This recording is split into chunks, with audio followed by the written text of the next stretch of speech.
The dawn mist curled above the glassy surface of Lake Sterling like whispered rumors before words spilled into confrontation.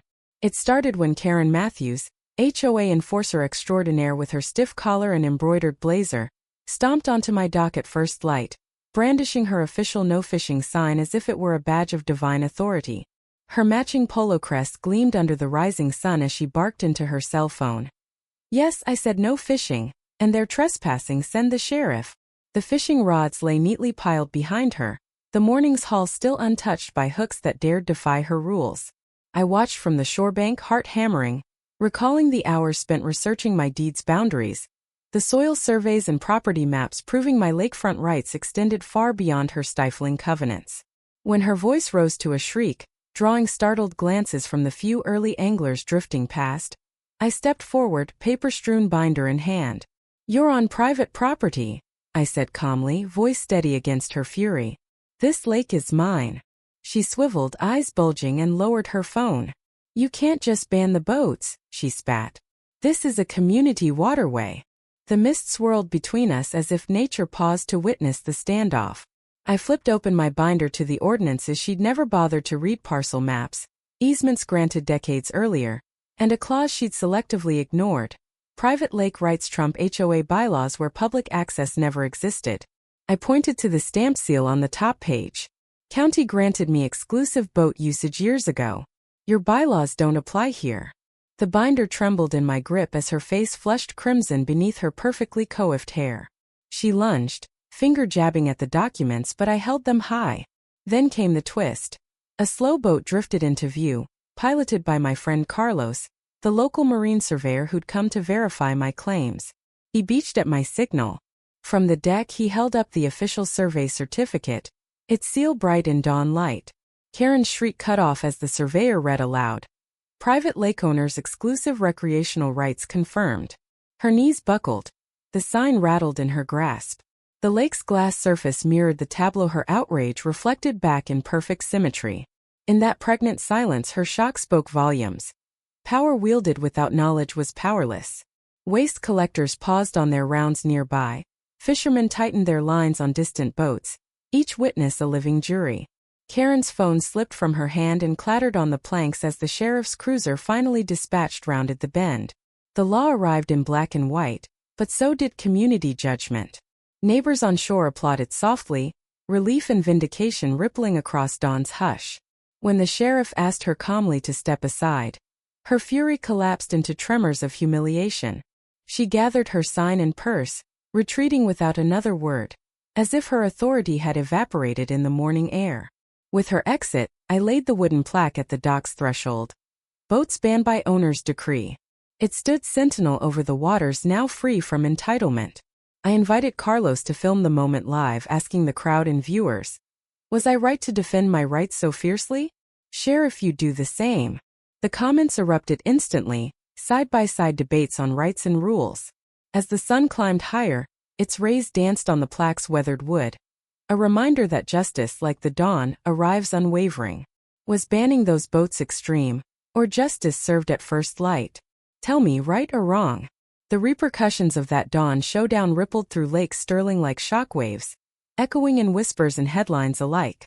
The morning after Karen's public unraveling, I returned to the dock to find the wooden plaque still standing, rays of sunlight flickering across its cracked surface.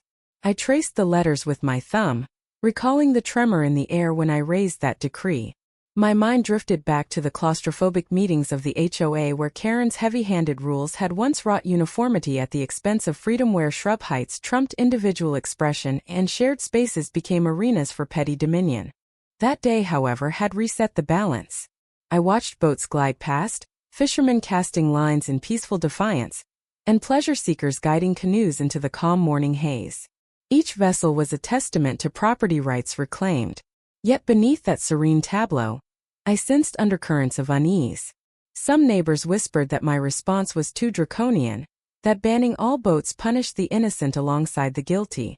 Others lauded my decisive action as a masterstroke of justice. Intrigued by this divide, I reached out to Maya Sinclair, the local columnist known for her incisive commentary on civil disputes. Maya agreed to meet at the Lakeside Cafe, where the aroma of coffee softened the tension. She arrived with notebook in hand, her gaze assessing. I invited her to stroll the dock, recounting the events with measured candor. You faced an entitled neighbor who weaponized her HOA role, I explained. But by extending the ban to every HOA boat, did I overshoot? Maya sipped her latte, eyes thoughtful. Symbolism is potent in public disputes, she said, tracing steam patterns. Your ban was a clear message. Rights aren't bestowed by committees, theory inherent. Yet collective punishment rarely sits well with impartial onlookers. Her words triggered a new ache of doubt. Was my action an act of empowerment or an echo of vengeance? That afternoon, I convened an informal town hall at my boathouse, inviting all who felt the ban. Fishermen who had once shrugged at HOA dictates stood with me, while some whose rentals belonged to neighbors raised protest. I listened as voices rose and fell, each recounting personal stakes: the solitude of a morning paddle, the thrill of casting a line at dawn, the memories tied to family boats baptized in these waters. Beneath the spirited debate, a mentor's lesson emerged. Justice must account for nuance. Spurred by that realization, I drafted a compromise. I would lift the blanket ban in exchange for a transparent boat registration system overseen by a community council, ensuring that only legal vessels with proper permission could navigate these waters. To my surprise, Karen herself, chastened by her ordeal, emerged from the margins to advocate for this middle ground. She approached me hesitantly at the dock's edge one twilight, eyes lacking their usual steel. Perhaps I was wrong, she admitted softly. I let my authority blind me. I'll support your counsel if it means restoring trust. Her words hung in the dusk like a tentative olive branch. I weighed her offer, recalling every slight she had inflicted and every rule she had twisted. But the story's heart wasn't retribution, it was reclamation of community. Extending my hand, I replied, "Let's build something better." In that moment, the hardened lines on her face softened, mirroring the gentle ripple at the water's edge. Weeks later, the first community lake council convened under open skies on my dock, lanterns swaying as stars blinked overhead. Representatives spanned the democracy of our shore. Lifelong residents, weekend escapees, anglers, kayakers, even Karen resilient in humility. We hammered out guidelines. Unpermitted parties prohibited, fishing allowed with proof of license, HOA vessels requiring annual registration, all balanced by resident oversight. When the final vote passed unanimously, cheers rose over the treetops, a chorus of restored harmony. The morning after our unanimous decision, I woke to the gentle hum of motor snow blaring bass. No shrill shrieks, just the contented murmur of respectful enjoyment. Stepping onto the dock, I saw the wooden plaque from that first dawn replaced by a polished cedar council marker reading, "Lake Sterling Shared Rights, Shared Responsibilities." I ran my hand over its smooth letters, feeling closure and anticipation entwined. In the days that followed, Maya's column captured our saga in vivid prose, sparking discussions in neighboring communities about balance between authority and individual liberty. Social platforms buzzed with the hashtag #SharedLakeSpirit, where users debated and shared ideas for replicating our council. Some praised the grassroots solution, others cautioned against vigilante-style interventions. The conversation had transcended our private waters, touching universal chords of governance and justice. Late one evening, I shared a live stream reflecting on our journey, holding both the old and new plaques side by side. This lake taught me that power wielded wisely can unite or divide. Today we chose unity, I said, voice thick with emotion. So tell me, was banning those boats an act of tyranny, or the spark that reignited community? Debate below, right or wrong, but above all, let's keep the dialogue alive. As I hit send, the comments section exploded, a kaleidoscope of perspectives echoing the living, breathing democracy we had forged.